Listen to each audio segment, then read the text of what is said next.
जय हिंद दोस्तों, स्वागत है आपका हमारे YouTube channel V N Singh classes में। आज हम लोग बात करेंगे, इसके पहले वाले वीडियो में हम लोगों ने जो प्रस्तावना था, प्रियम्बल में जो भी प्रियम्बल था उसके बारे में हमने बात किया था। आज हम लोग बात करेंगे की वर्ड्स ऑफ प्रियम्बल। ठीक है, प्रियम्बल के जो कुछ वर्ड्स हैं, कुछ जो उसको हम लोग आज डिफाइन करेंगे। जैसे पहला वर्ड है आपका सोवेन, यानी कि संप्रभुता। ठीक है, सोवेन संप्रभुता का मतलब ये होता है कि जो भी देश है, ठीक है, कोई भी कंट्री, जैसे इंडिया अगर एक सोवेन कंट्री है, संप्रभु कंट्री है, तो उससे ऊपर कोई भी अथॉरिटी नहीं है जो उसको मतलब कंट्रोल कर सके। कोई भी अथॉरिटी नहीं है जो उसको कंट्रोल कर सके। कहने का सीधा सीधा मतलब है कि हम किसी भी कंट्री के अंडर में नहीं आते हैं। हमारे जो भी डिसीजंस हैं, चाहे वो इंटरनल हो या फिर एक्सटर्नल हो, सभी प्रकार के डिसीजन लेने के लिए हम फ्री हैं। ठीक है, किसी भी तरह के डिसीजन लेने के लिए हम फ्री हैं। जो और या तो जो डोमिनियन स्टेटस होता है, ये इस तरह के कोई भी स्टेटस हमारे पास नहीं है। ठीक है, यानी कि हम पूरी तरह से फ्री कंट्री हैं। कोई भी हमारे ऊपर मतलब हमारे जो भी आंतरिक मामले हैं या बाहरी मामले हैं, कोई भी बाहरी सत्ता या कोई भी बाहर का कोई भी शक्ति उस पर हस्तक्षेप नहीं कर सकता, हमको कंट्रोल नहीं कर सकता। ठीक है, ये होता है आपका सोवेनिटी यानी कि संप्रभुता। ठीक है, भारत देखिए क्या हुआ था कि 1949 में कॉमनवेल्थ का मेंबर बना था, उसने एक्सेप्ट की थी कॉमनवेल्थ की मेंबरशिप, और ब्रिटेन को उसका मतलब चीफ माना था। ठीक है, ब्रिटेन जो है कॉमनवेल्थ का हेड है, तो कॉमनवेल्थ कंट्री जो जितनी भी कॉमनवेल्थ कंट्रीज हैं उनमें मैक्सिमम वही कंट्रीज आती हैं जो कभी ना कभी ब्रिटेन की कभी ना कभी वो उसकी कॉलोनी रह चुकी हैं। ठीक है, जैसे इंडिया है, पाकिस्तान है, ठीक है, आपका बांग्लादेश है, ऑस्ट्रेलिया है, ये सब कंट्रीज जो आपके कभी ना कभी ब्रिटेन की कॉलोनी रह चुकी हैं, वो सब कॉमनवेल्थ में अंतर्गत आती हैं। भारत ने इसकी मेंबरशिप जो थी 1949 में एक्सेप्ट की थी, लेकिन इसका मतलब ये नहीं है कि हम जो हैं वो अपनी संप्रभुता जो है वो ब्रिटेन के आगे सरेंडर करें, यानी कि हम जो है वो ब्रिटेन के अंडर में आ गए। ठीक है, ये हमारा जो है वो एक तरह से सिर्फ हम उसके मेंबर हैं और इस तरह से उसको चीफ माने हुए हैं। इससे हमारे संप्रभुता के ऊपर यानी कि हमारे सॉवरेनिटी के ऊपर कोई भी गलत प्रभाव नहीं पड़ता है। ठीक है, दूसरा ये है कि हम लोग जो यूएन के जो मेंबर हैं, यूनाइटेड नेशन के जो मेंबर हैं, इससे भी हमारे संप्रभुता के ऊपर कोई आँच नहीं आती है। ठीक है, दूसरा आपका एक इम्पॉर्टेंट टर्म है सोशलिस्ट, समाजवाद। ठीक है, देखिए सोशलिस्ट वर्ड को हम डिफाइन करें, समाजवाद का सीधा सीधा मतलब ये होता है कि अगर हम इसको अगर कम्युनिस्ट लेवल से देखें, जैसे रसिया के टर्म से देखें, तो सोशलिस्ट का मतलब होता है कि जितने भी उस कंट्री के रिसोर्सेज हैं, जितने भी उस कंट्री के रिसोर्सेज यानी कि जो संसाधन है, वो सभी संसाधन जो है उस पर गवर्नमेंट यानी कि वहाँ की जो स्टेट होती है, सरकार होती है, उसके अंडर में आता है, स्टेट के अंडर में आता है। पूरी की पूरी रिसोर्सेज जो कंट्रोल होता है वो स्टेट के पास होता है पूरा कंट्रोल, सिर्फ लेबर को छोड़ के। जो आपका लेबर है यानी कि जो आपका श्रम है, श्रम को छोड़ के सभी संसाधन जो होते हैं उस पर जो हक होता है वो स्टेट के पास यानी कि गवर्नमेंट के पास होता है। लेकिन अगर हम भारत के माध्यम से बात करें तो भारत में जो सोशलिस्ट है, ये आपका जो मार्क्सिज्म है यानी कि जो आपके मार्क्सिस्ट है, ठीक है, और आपका जो गांधीयन है, ये दोनों का मिला जुला तत्व है। ठीक है, गांधीयन और मार्क्सिस्ट इन दोनों का मिला जुला है, और इसका जो झुकाव है वो आपका गांधीयन की तरफ ज़्यादा है। ठीक है, गांधीयन की तरफ ज़्यादा झुकाव है हमारे सोशलिस्ट का। हमारा जो सोशलिस्ट है वो जो निजी क्षेत्र, मेनली जो सोशलिस्ट कंट्रीज होती हैं, जैसे आपका रसिया है, वहाँ पे जो रसिया था पहले यूएसएसआर, अभी तो ऐसे में क्या होता है कि जितनी भी आपके सोशलिस्ट कंट्रीज होती हैं, मेनली वहाँ पे जो आपका देखेंगे तो जो प्राइवेट सेक्टर है वो 9 के बराबर होता है, मतलब होता ही नहीं है। लेकिन हमारे यहाँ जो सोशलिस्ट है, ये आपका जो निजी क्षेत्र है, प्राइवेट सेक्टर है, इनके साथ मिल के काम करता है।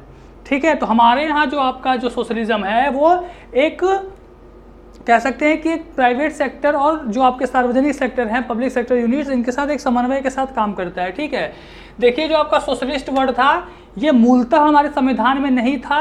42nd अमेंडमेंट जो हुआ था आपका 42वां संविधान संशोधन 1976 में, उसके अंतर्गत इसे जोड़ा गया था। ठीक है, इसका मतलब ये नहीं कि मतलब हमारा जो संविधान था वो सोशलिज्म को फॉलो नहीं करता था। कहने का मतलब है कि हमारा जो संविधान था वो सोशलिज्म उसके मतलब अंदर ही था, मतलब उसके अंतर्गत चीज़ें आती थी। बाद में इस वर्ड को डायरेक्टली जोड़ दिया गया संविधान प्रस्तावना में। ठीक है, अगला हमारा इंपॉर्टेंट वर्ड है वो है आपका सेक्युलर। यानी कि धर्म निरपेक्ष। इसके अंतर्गत क्या होता है कि कोई हमारे देश का जो भी ऑफिशियल जो आपका रिलीजन है वो नहीं होगा, ठीक है, ऑफिशियल रिलीजन नहीं होगा, देश का जो ऑफिशियल कोई भी धर्म नहीं होगा।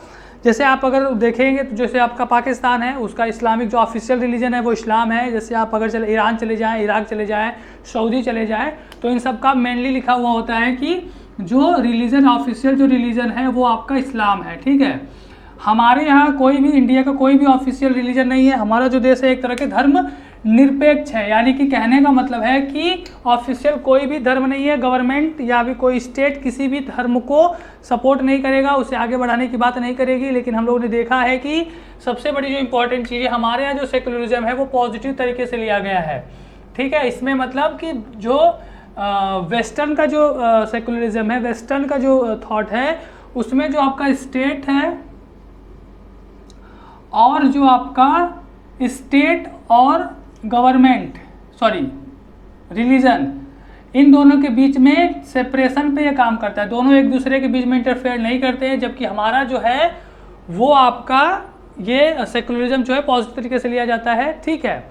अब देखिए ध्यान से देखिएगा, ये जो आपके दोनों वर्ड हैं सोशलिस्ट और सेक्युलर, ये दोनों वर्ड, यानी कि सोशलिस्ट तो हमने बात कर लिया है, ठीक है। तो देखिए जो हमारे यहाँ जो सेक्युलर है, कहने का मतलब सेकुलरिज्म आपको पता होगा कि अभी आपका 42वां संविधान संशोधन के अंतर्गत इसे जोड़ा गया था। लेकिन इसका मतलब ये नहीं था कि जब संविधान निर्माता, जब कॉन्स्टिट्यूएंट असेंबली जब संविधान की निर्माण कर रही थी तो वो हमारे कंट्री का सेक्युलर नेचर के बारे में उसने नहीं सोचा था, ठीक है।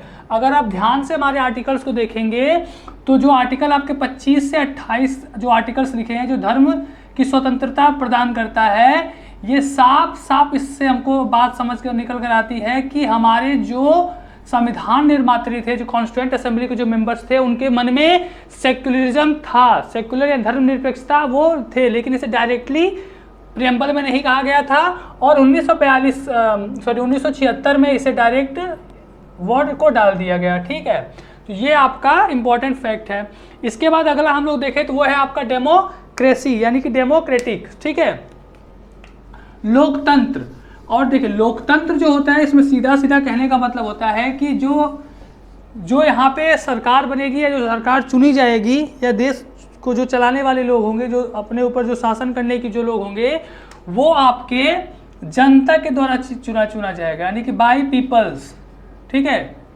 यानी कि जो सरकार गठित होगी वो आपकी जनता के द्वारा चुनी जाएगी। और देखिए जो डेमोक्रेटिक जो गवर्नमेंट होती है, जो आपका डेमोक्रेसी होता है, ये आपका मेनली दो तरह की हो सकता है। एक होता है आपका डायरेक्ट डेमोक्रेसी, एक होता है आपका इनडायरेक्ट डेमोक्रेसी, ठीक है। डायरेक्ट डेमोक्रेसी में जो होता है उसमें जनता जो होती है वो डायरेक्ट अपने जो उसकी मत होता है, जो देश में चलाने वाले जो कानून या जो भी नियम्स होते हैं वो सब जनता डायरेक्ट चूज करती है, डायरेक्ट बात करती है उस पर। जैसे आपका इसका एक एग्जाम्पल है स्विट्जरलैंड, ठीक है। इनडायरेक्ट जो आपका डेमोक्रेसी होता है, जैसे आपका यूएस और इंडिया है, यहाँ पे हम डायरेक्ट जो होते हैं वो किसी भी देश के चलाने वाले जो भी नीतिगत फैसले होते हैं, जो भी कानून होते हैं, उसमें हमारा डायरेक्ट हस्तक्षेप नहीं होता है। हम अपना एक रिप्रेजेंटेटिव चुनते हैं, ठीक है, रिप्रेजेंटेटिव चुनते हैं, और इस रिप्रेजेंटेटिव के माध्यम से सरकार जो है, यानी कि जो हमारा संसद है, यानी कि जो कानून है वो बनाया जाता है, ठीक है। तो ये जो आपका इनडायरेक्ट होता है ये दो तरह का होता है। एक होता है आपका प्रेसिडेंशियल, यानी कि इसमें प्रेसिडेंट हेड होता है। एक होता है आपका पार्लियामेंट्री डेमोक्रेसी, इसका अंतर्गत आपका जो होता है कैबिनेट के माध्यम से सरकार जो होती है, गवर्नमेंट काम करती है, और जो रूल जो आपके कानून होते हैं, जो लॉ होते हैं, वो इसी रिप्रेजेंटेटिव जिसको हम चुन कर भेजते हैं वही ये कानून बनाते हैं। तो ये आपके दो तरह के आपके डेमोक्रेसी होते हैं, ठीक है। ये जो आपका डायरेक्ट डेमोक्रेसी होता है ये तीन चीज़ों पे काम करता है, रेफरेंडम, इनिशिएटिव एंड प्लेबिसाइट, ठीक है। रेफरेंडम परिपरीक्षा या आपका इनिशिएटिव, और आपका प्लेबिसाइट यानी जनमत संग्रह, ठीक है, जनमत संग्रह। इन तीनों के माध्यम से आपका डायरेक्ट डेमोक्रेसी काम करता है, ठीक है। पांचवा आपका इंपॉर्टेंट वर्ड है रिपब्लिक, गणराज्य, ठीक है। देखिए जितने भी सरकारें होती हैं, चाहे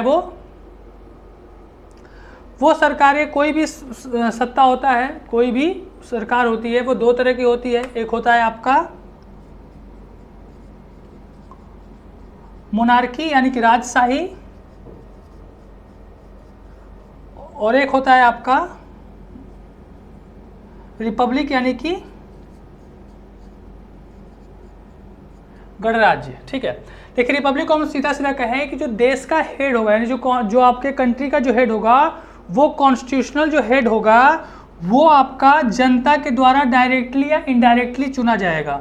ठीक है, जनता के द्वारा डायरेक्टली या प्रत्यक्ष या अप्रत्यक्ष रूप से जनता के द्वारा चुना जाएगा और उसका एक फिक्स्ड टर्म होगा, उसका एक फिक्स्ड टर्म होगा और उसके बाद जो अगला आएगा वो भी चुना जाएगा, यानी कि हेरिडेटरी यानी अनुवांशिकी तरीके से वो नहीं आएगा। जबकि आपका जो मोनार्की होता है, राजशाही जो सत्ता होती है, राजशाही जो आपका डेमोक्रेसी होता है, उसके अंतर्गत जो होते हैं ये आपके जो राजा होते हैं, रानी होती है, वो आपके कंट्री के हेड होते हैं। ठीक है, और इसमें आपका हेरिडेटरी यानी कि अनुवांशिकी तरीके से ये लोग आगे आते रहते हैं। ठीक है, जैसे आपका अगर हम लोग देखें मोनार्की का एग्जांपल देखें तो इसका आपका एग्जांपल बेस्ट एग्जांपल है आपका यूके, यूनाइटेड किंगडम। ठीक है, जहाँ पे रानी जो है वो कंट्री की हेड है। ठीक है, और रिपब्लिक का एग्जांपल देखें तो आपका जैसे यूएस है और इंडिया। ठीक है, इंडिया में जो हमारा कॉन्स्टिट्यूशनल हेड है कंट्री का, जो सबसे हेड है वो आपका प्रेसिडेंट है, जो जनता के द्वारा अप्रत्यक्ष तरीके से चुना जाता है। अब जो प्रेसिडेंट का जो इलेक्शन का जो प्रोसीजर है वो हम आगे बात करेंगे।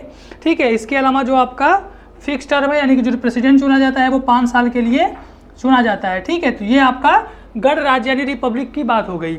अब हम लोग बात करेंगे कुछ इंपॉर्टेंट केसेस हैं जिससे रिलेटेड कि जो हमारा प्रियम्बल है, जो हमारा प्रस्तावना है, वो कॉन्स्टिट्यूशन का हिस्सा है या नहीं। ठीक है, तो इस पे देखिए एक इंपॉर्टेंट केस आया था, बेरुबारी केस 1960 के अंतर्गत।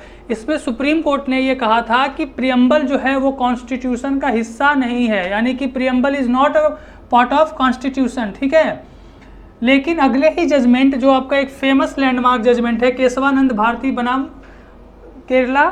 ठीक है, इसमें 1973 वाले केस में, जिसमें इंपॉर्टेंट आपका जो बेसिक स्ट्रक्चर का जो सिद्धांत था वो सुप्रीम कोर्ट के द्वारा दिया गया था और अभी तक की सबसे जो बड़ी बेंच है 13 जजों की वो इसी पर बैठी थी।